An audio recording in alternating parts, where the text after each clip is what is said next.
Nayara, sou residente do Hospital Oftalmológico de Brasília e hoje eu vou apresentar uma aula para vocês sobre nistagmo. O nistagmo é definido por movimentos oculares rítmicos e anormais, com um movimento lento que afasta o olho do alvo, seguido por um movimento que traz o olho de volta ao ponto de fixação. Tem que lembrar que todo nistagmo tem fase lenta. Se ele não tiver fase lenta, não é considerado nistagmo. O nistagmo é bastante importante que a gente faça uma anamnese bem feita, porque isso vai direcionar para o tipo de nistagmo. Então, é bastante importante a gente saber quando que surgiu o nistagmo, quando que foi o início dele. Se os pais informam que o nistagmo surgiu por volta de 3 meses de vida, isso pode indicar um mau desenvolvimento do reflexo fusional. Outro fato que é bastante importante da gente estar avaliando na anamnese é o comportamento da criança, se ela fixa objetos, se ela segue a luz, se ela demonstra uma boa interação com a família e com o ambiente. Isso tem grande impacto na acuidade visual e também no desempenho escolar. Então, sempre avalie o desenvolvimento neuropsicomotor da criança. Também sempre questionar os pais se a criança está adotando alguma posição de cabeça. É bastante importante saber o histórico gestacional, se a mãe teve alguma infecção durante a gestação, as condições de nascimento, por exemplo, se foi um parto prematuro, e também os cuidados pós-natais, se essa criança precisou ficar internada, se teve algum tipo de infecção. Avaliar também se tem alguém da família que também apresenta quadro de nistagmo. Durante a consulta, é de extrema importância durante o exame físico a gente avaliar a acuidade visual da criança ou do adulto, tá? Sempre fazer de acordo com a idade. Sempre avaliar o segmento anterior e posterior. No segmento anterior, por exemplo, pode ter catarata congênita e no posterior, na retina, pode ter alguma cicatriz que impeça o estímulo visual. Pode ser feito também o teste de prisma e de cobertura ou reflexo corneano para avaliar o alinhamento ocular. O teste de visão de cores também ajuda a avaliar a função macular. Os exames complementares podem ajudar a avaliar qual a provável etiologia ou também avaliar qual o potencial visual do paciente. Testes eletrofisiológicos são importantes para pacientes que possuem a fixação instável, pois em pacientes que apresentam a fixação instável, o potencial visual evocado vai ficar facilmente reduzido. Pacientes com dano cerebral relacionado ao nistagmo podem apresentar perda de campo, por isso a importância de fazer campimetria. Apesar de ser difícil de fazer em crianças, a OCT tem bastante importância na avaliação da mácula.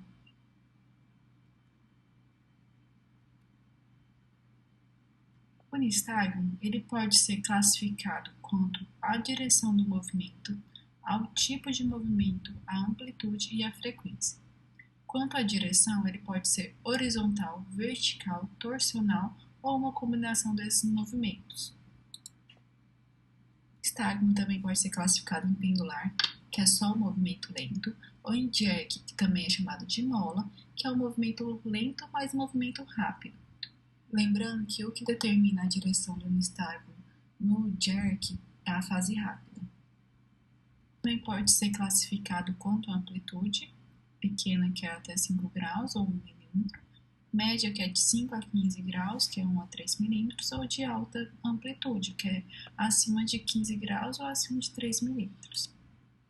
Também pode ser classificado em relação à sua frequência, que pode ser lenta, que é até 60 oscilações por minuto, de média frequência, que é de 60 a 120 oscilações por minuto, ou com uma frequência rápida, que é acima de 120 oscilações por minuto. O nistagmo também pode ser classificado em fisiológico, de início precoce, ou seja, na infância, ou também de forma adquirida.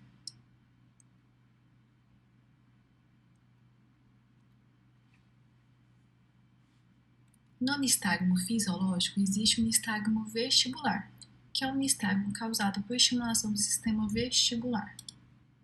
O reflexo vestibulocular é importante porque mantém a imagem na retina durante uma rotação breve e de alta frequência na cabeça. Quando ocorre o estímulo do sistema vestibular, pode gerar um nistagmo, como demonstrado no vídeo acima. Outra forma de estimular o sistema vestibular é fazendo uso de água morna ou de água fria no canal auditivo.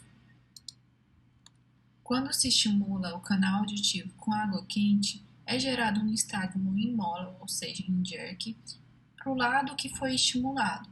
Ou seja, se for feito isso na orelha direita, vai gerar um nistagmo para o lado direito. Porém, agora quando eu coloco água fria no canal auditivo, o nistagmo é contrário do lado que eu coloquei. Por exemplo, se eu coloco água fria na orelha direita, vai gerar um nistagmo para o lado esquerdo. Esse exame também é importante porque pode indicar morte encefálica.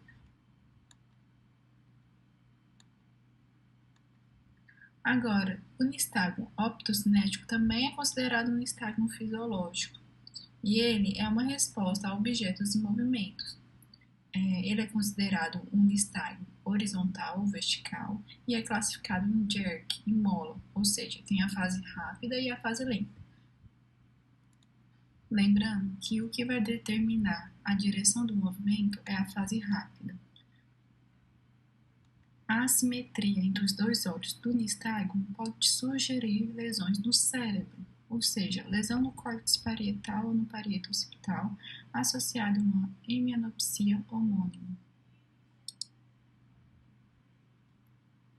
Agora vamos falar dos nistagmos de início precoce, ou seja, que surgem na infância. Um exemplo desse nistagmo é o nistagmo sensorial, que é uma alteração da via aferente. Esse tipo de nistagmo ocorre pela falta de estimulação do sistema visual. Vai surgir entre 3 a 4 meses de vida e as causas são catarata congênita, amarose congênita de Leber, albinismo ou cicatriz macular congênita. Outro tipo de nistagmo de início precoce, ou seja, na infância, é o nistagmo idiopático infantil, conhecido também como nistagmo congênito. Ele é um nistagmo horizontal, em jerk, ou seja, mola, e bilateral e simétrico. Esses pacientes possuem uma posição de cabeça, ou seja, uma posição que o nistagmo para, uma posição de bloqueio do nistagmo. Existem situações que vão piorar ou melhorar o nistagmo. A melhora ocorre com a posição de cabeça, como a gente já disse, e também com a convergência e também vai desaparecer no sono. Agora, quando o paciente presta atenção, tem uma atenção visual, esse nistagmo vai piorar. Lembrando que esse nistagmo costuma surgir nos primeiros meses de vida e tem estrabismo associado em 30% dos casos. Como dito anteriormente, o paciente apresenta uma posição de cabeça que o nistagmo para. Então, uma das formas de tratar esse nistagmo é transportando a posição do bloqueio para a posição primária do olhar. Já o tipo de nistagmo latente, que é um nistagmo de mau desenvolvimento fusional, é um nistagmo horizontal, em jerk, ou seja, em mola, e bilateral. Ele vai surgir quando oclui um dos olhos. E como dito anteriormente, ele é em jerk, ou seja, tem a fase rápida e a fase lenta. E a fase rápida, que é a que vai direcionar o nistagmo, a direção do nistagmo, vai em direção ao olho descoberto. É um nistagmo benigno, associado também à isotropia congênita. Mais de 50% dos pacientes vão apresentar ou apresentam ambliopia.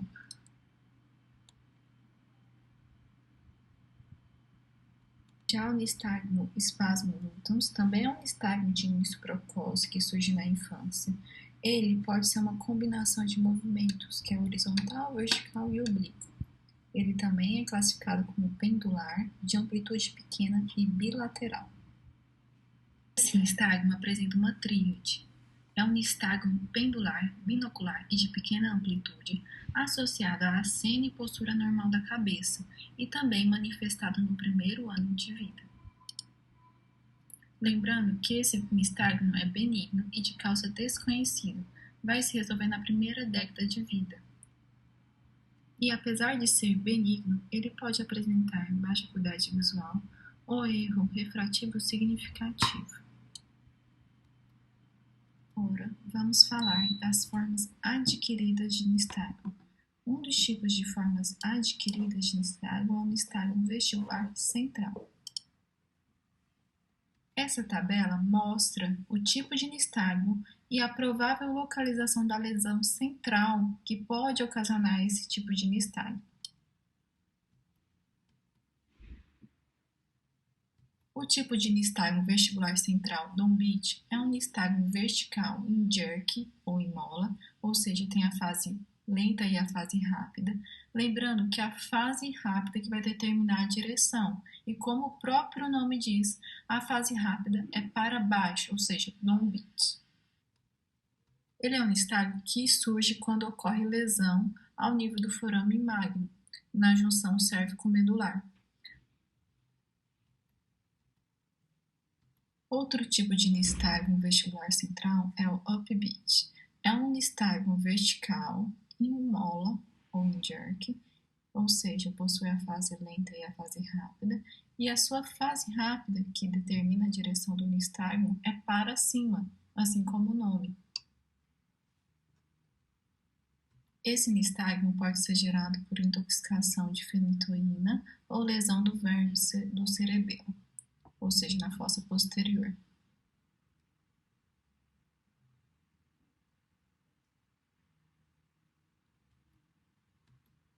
Já o nistagmo torsional, Sissou e gangorra, é um nistagmo também está dentro do nistagmo vestibular central. É um nistagmo rotativo com dissociação vertical e pendular, ou seja, só tem a fase lenta. Nesse nistagmo, um olho se eleva e faz intorsão e outro se abaixa e faz extorsão. Esse nistagmo pode indicar uma lesão tumoral ou vascular na região anterior do terceiro ventrículo. As causas desse nistagmo podem ser adenoma de hipófise, crâniofaringioma, tumores epidermoides supracelulares, glioma de quiasma óptico ou desmielinização. Outro tipo de nistagmo é o nistagmo gaze-evolve. Esse tipo de nistagmo ocorre quando o olho fixa em uma posição excêntrica, ou seja, na látero, na infra ou na supraversão. Quando o olho é posto em uma posição excêntrica, forças elásticas de várias estruturas orbitais tentam tracionar o olho para restaurá-lo em posição de repouso. Esse tipo de nistagmo pode ser causado por intoxicação por carbamazepina, fenitoína ou álcool, por degeneração cerebelar ou por anomalias do tronco cerebral.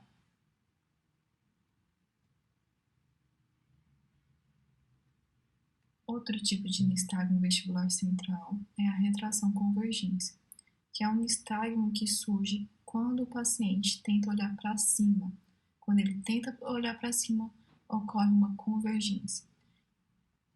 Esse tipo de nistagmo surge na síndrome de Parinot, ou seja, que tem lesão no mesencéfalo dorsal. Um exemplo disso é o pinealoma. O nistagmo alternante periódico é um tipo de nistagmo horizontal em jerk ou em mola, ou seja, tem a fase lenta e a fase rápida, e ele tem mudanças rítmicas de amplitude e direção. Ele vai surgir quando tem lesões vestíbulo-cerebelares.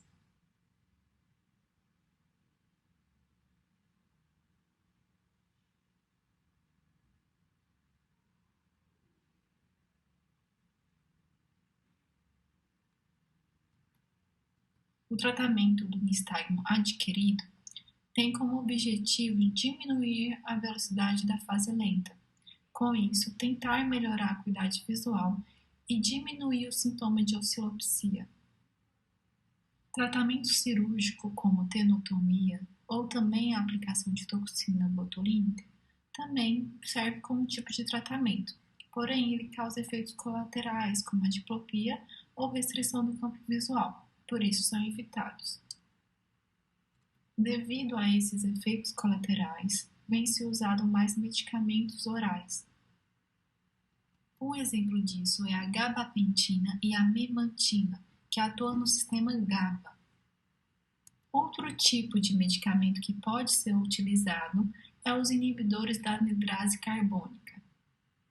Esses medicamentos vão atuar no sistema proprioceptivo. Um exemplo desses medicamentos é a acetalosamida e as brinzolamidas. A mioquímia do músculo oblíquo superior é um diagnóstico diferencial do nistagmo adquirido. Ela possui um aspecto torsional de alta frequência e de uma amplitude pequena, e ela se apresenta em apenas um olho, ou seja, monocular. A principal queixa do paciente é de diplopia e oscilopsia. E isso é gerado por impulsos erráticos no nervo troclear. As causas são trauma, paresia do quarto nervo ipsilateral, tumores de fossa posterior ou fístula dural arterovenosa. Então, pessoal, essa foi a minha aula sobre nistagmo. Lembrando que existe outros tipos de nistagmo. Se alguém tiver qualquer dúvida, pode estar entrando em contato comigo. E essas daqui são as referências que eu utilizei.